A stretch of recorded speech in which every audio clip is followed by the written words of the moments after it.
आपण direct proportion शिकत आहोत. डायरेक्ट प्रपोर्शनमध्ये अनेक रेशो राहते, त्या रेशोची किंमत कॉन्स्टंट राहते. या ठिकाणी 1/2 कॉन्स्टंट आहे, स्थिर आहे.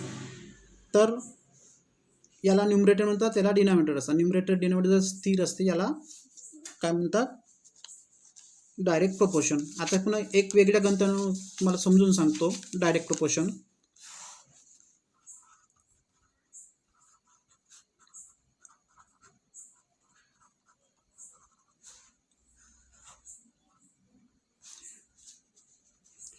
बघा,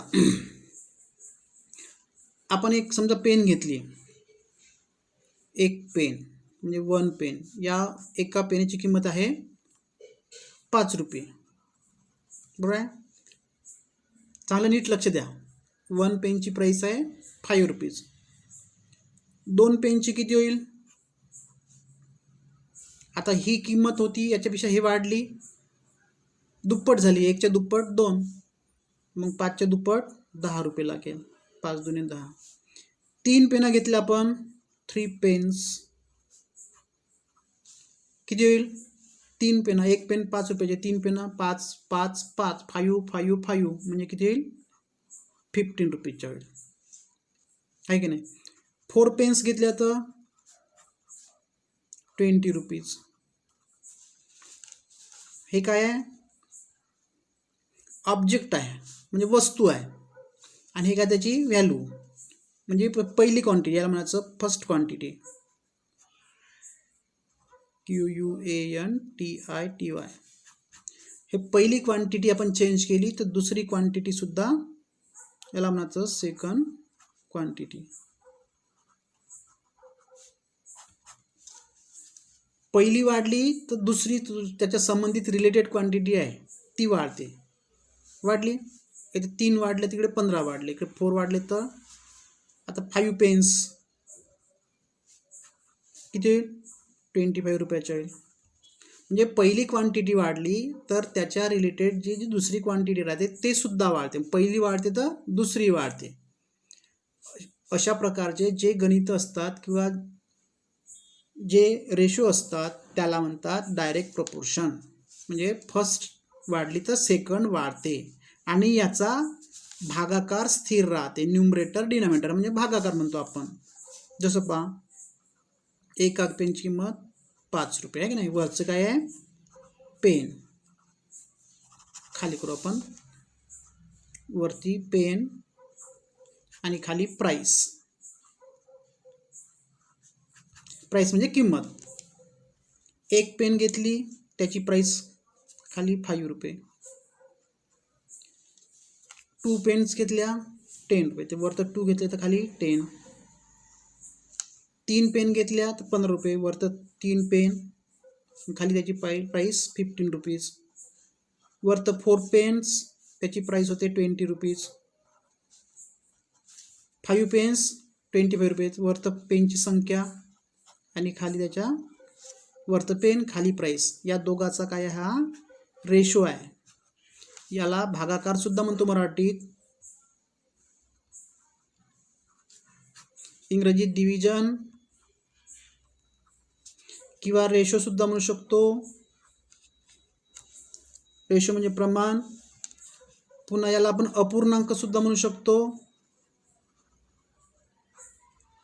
अपूर्णांकाला काय म्हणतो आपण? फ्रॅक्शन, है की नाही. वरचं न्यूमरेटर खाली डिनॉमिनेटर, म्हणजे याचा भागाकार किंवा याचा डिव्हिजन किंवा याचा रेशो किंवा याचा अपूर्णांक, हा सगळे याचा इक्वल येतो. म्हणजे पहिली क्वांटिटी वाढली तर दुसरी वाढते, पहिली वाढली तर दुसरी वाढते, पहिली वाढली तर दुसरी वाढते. या पद्धतीनं मांडणी करणे काय आणि अशी करणं काय. आता ह्या सगळ्याची किंमत कशी आहे? सारखी यायला पाहिजे, कॉन्स्टंट. या ठिकाणी जसं कॉन्स्टंट 1/2 आलं तर या ठिकाणी पहिले जी कोणती आपली 1/5 हे जे आहे हे सगळ्याच्यात कॉन्स्टंट आलं पाहिजे. आता 2/10 आहे, 2/10. आता या संख्येला कोणत्या संख्येने भाग जाते? 2 न भाग जाते, दोन्ही याला.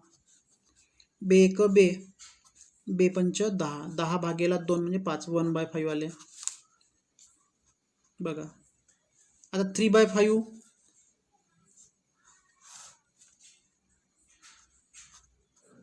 3/15 सॉरी 5 नाही. आता या संख्येला 3 भाग जाते, दोन्ही संख्येला 3/3 म्हणजे 1, 3 भाग 15/3, 3 1 3, 3 2 6, 3 3 9, 3 4 12, 3 5 15, म्हणजे शेवटी काय आलं याची व्हॅल्यू 1/5 आली. याचंही जर करून पाहिलं आपण 4/20चं 4 1 4, 4 5 20 म्हणजे 1/5 येते. आणि याचं 5/25चं 5 1 5, 5 5 25 याचं सुद्धा 1/5 येते. या सगळ्याची व्हॅल्यू कशी आहे? कॉन्स्टंट, स्थिर आहे. न्यूमरेटर डिनॉमिनेटर म्हणजे एक व्हॅल्यू बदलली तर दुसरी बदलते. इथं बघा, पहिली व्हॅल्यू बदलली तर दुसरी बदलते. म्हणजे बदलते म्हणजे काय? वाढते. पहिली वाढली तर दुसरी वाढते, पहिली वाढली तर दुसरी वाढते, पहिली वाढली तर दुसरी वाढते. फर्स्ट आणि सेकंड दोन्ही वाढते आणि त्याचे रेशो असते. भागाकार, डिव्हिजन, वरती खाली, न्यूमरेटर डिनॉमिनेटर या फॉर्ममध्ये लिहिले जाते. अशा प्रकारचे जे गणित असते त्याला म्हणतात डायरेक्ट प्रपोर्शन. ठीक आहे, असं लिहून घ्या तुम्ही डायरेक्ट प्रपोर्शन. त्याच्याखाली हे लिहा जो असं, याच्याखाली हे लिहा, याच्याखाली हे लिहा. ठीक आहे, त्यानंतर असं लिहा, हे पूर्ण असं आडवं. हे शब्द वगैरे लिहून घ्या आपल्या माहितीसाठी. आणि हे भागाकार बुकाच्या साईडला लिहून घ्या जसे सगळ्याचे. आणि याचा रेशो याच्याखाली, याचा याच्याखाली, सगळे लिहून घ्या एवढं. ठीक आहे, एवढं लिहून घ्या. बघा एक्झाम्पल समजून घेऊ आपण. If the value of 10 apples म्हणजे 10 ॲपलची किंमत इज 200 रुपीज. 10 ॲपलची किंमत किती आहे? 200 रुपये आहे. तर 11 ॲपलची किंमत वाढेल का कमी होईल? वाढेलच. 12 ॲपलची वाढेल, म्हणजे ही किंमत वाढली तर ही सुद्धा वाढणार आहे. 13 ॲपलची जास्तच होणार आहे. आपल्याला किती ॲपलची काढायची आहे? 14 ॲपलची 200पेक्षा जास्त येईल का कमी येईल? जास्त. म्हणजे पहिली क्वांटिटी वाढत आहे ॲपलची, तर इकडे रुपयाची किंमत वाढत आहे. म्हणजेच काय? ॲन्सरमध्ये वरती काय लिहायचं? ॲपल्स. म्हणजे हे गणित कोणतं आहे? कारण पहिली क्वांटिटी वाढली तर सेकंड क्वांटिटी वाढत आहे. मग हे गणित आहे समजायचं डायरेक्ट प्रपोर्शन. इथं कंसात लिहून घ्यायचं डायरेक्ट प्रपोर्शन. पहिल्यांदा गणित समजून घ्यायचं. पहिलं वाढलं तर दुसरी वाढत आहे का की कमी होत आहे? पहिली वाढली तर दुसरी वाढते. 10ची 200, 11ची जास्तच पैसे लागणार, 12चे जास्तच लागणार, 13चे जास्त लागणार, 14चे जास्त लागणार. म्हणजे पहिली वाढली तर दुसरी वाढत आहे. आपण या गणितात शिकलो का नाही? हे पहिली वाढली तर दुसरी वाढते. ह्या गणिताला कोणते गणित म्हणतात? डायरेक्ट प्रपोर्शनचे गणित म्हणतात, किंवा या प्रमाणाला डायरेक्ट प्रपोर्शन म्हणतात. हे एका साईडला असं लिहून घ्यायचं. डायरेक्ट प्रपोर्शनचं हे गणित आहे. डायरेक्ट प्रपोर्शनचं गणित असेल तर त्याचा असा रेशो घ्यायचा, वरतं आणि खालती.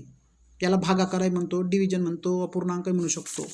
वरतं ॲपल्स घ्यायचे आणि ॲपलची किंमत हे काय? प्राईस आहे. आता या ठिकाणी शब्द काय विचारला? कोस्ट शब्द विचारला, तर आपण इथं कोस्ट लिहायचं. गणितात जे असेल ते लिहायचं आपण. वरतं ॲपल आणि खाली कोस्ट. ओके, आता ॲपल पहिले किती देऊन आपल्याला? ॲपल 10 आहे, तर 10ची कोस्ट किती देऊन आहे? 200, म्हणजे खाली यायचं 200. इथं इज इक्वल टू चिन्ह द्यायचं. आता ॲपल किती देऊन आपल्याला गणतात? 14 आहे, वरतं घ्यायचं 14. पहा ॲपल वरती लिहिलं तर इथं ॲपल वरतच पाहिजे. हां, खाली कोस्ट आहे तर कोस्ट खालीच आली पाहिजे. वरचं खालीनं खालचं वर गेलं का गेलं वाया. इथं घ्यायचा एक्स. 14 ॲपलची कोस्ट x रुपये घेऊ. हे झालं आपलं काय तयार झालं? एक प्रकारचं इक्वेशन.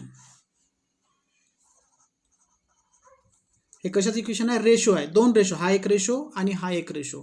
डायरेक्ट प्रपोर्शनचं गणित असल्यामुळे हे न्यूमरेटर डिनॉमिनेटरमध्येच आलं पाहिजे, हे लक्षात ठेवायचं. आता हे डबल खाली येऊन घेऊ 10. आता x 10/200 is equal to 14/x. आता याचं करायचं क्रॉस मल्टिप्लिकेशन, तिरपा गुणाकार. x घ्यायचं इकडे, 10 गुणिला x इज इक्वल टू हे 200 इकडे घ्यायचे, म्हणजे 14 गुणिला 200. म्हणजे एका सरळ रेषेत इक्वेशन येऊन जाते आपलं.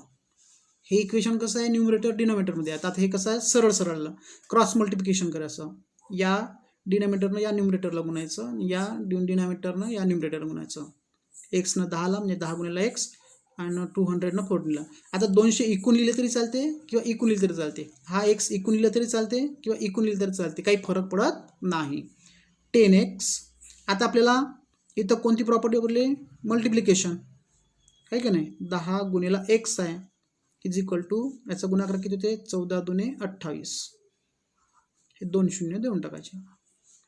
याचा गुणाकार आपण केला की त्याला 2800. आता हे 10 आपल्याला कॅन्सल करायचे आहे. इथं मल्टिप्लिकेशन आहे, तर मल्टिप्लिकेशनच्या अपोजिट कोणती आहे डिव्हिजन. मग 10 भागाचं इकडे 10 भागला तर इकडे सुद्धा 10 भागायचं दोन्ही साईडला. हे 10 कटते, इतर याला फक्त एक्स. हे मल्टिप्लिकेशनचं साईन आहे ना, हा एक्स आहे, हे लक्षात ठेवा. हे अलग अलग लिहायचं दूर दूर थोडं. 10 भागलं 28 शिवाय गेला 10. हा झिरो काढून टाकायचा भागाकार करण्यापेक्षा सरळ सरळ. 280. एक्स म्हणजे काय आहे कोस्ट कितीची 14 ॲपलची. मी therefore the cost of 14 apples is 280 rupees. हे लिहिणं खूप आवश्यक आहे, कारण याला अर्धा मार्क्स असते 10वीच्या पेपरमध्ये. ठीक आहे, समजलं गणित. पहिली वाढली का दुसरी वाढते. मग तसं जर असलं तर आपण डायरेक्ट प्रोपोर्शन गणित समजून घ्यायचं. मग त्याला असं न्यूमरेटर डिनॉमिनेटरमध्ये लिहायचं. पहिल्यांदा हे लिहायचं ॲपल कोस्ट. आता प्रत्येक गणितामध्ये ॲपलनं कोस्ट राहील असं नाही, वेगळं किलोग्रॅम राहते, हाईट राहते, वेट राहते, काही राहते, एज राहते. मग हे गणित इक्वेशन तयार केल्यावर इकडे लिहायचं, याचं क्रॉस मल्टिप्लिकेशन करायचं. मग या पद्धतीने ही संख्या कमी करून घ्यायची. ठीक आहे, याचा जर 0 नाही राहिला तर याचा भागाकार करायचा आणि शेवटी लिहायचं the cost of 14 apples is 280 rupees. Okay, तुम्हाला प्रॅक्टिस सेट 37 करायचं आहे. पहिलं, दुसरं, तिसरं, चौथं, पाचवं. जे इथं ओनियन आहे ना रुपीज आहे, मग वरतं ओनियन खाली रुपीज घ्यायचा. इथं काय आहे रुपीज आहे आणि बंचेस आहे की नाही. वरतं रुपये घ्यायचं, खाली बंचेस घेतलं, किंवा वरतं बंचेस घेतलं आणि खाली रुपीज घेतलं काही फरक पडत नाही. दोन्ही ठिकाणी सेम घ्या. इथं काऊ आणि आता जेवढं येते तेवढं करा. 5 गणित नाही आलं तर मी उद्या समजून सांगतो. ठीक आहे, पण हे 5 गणित करा.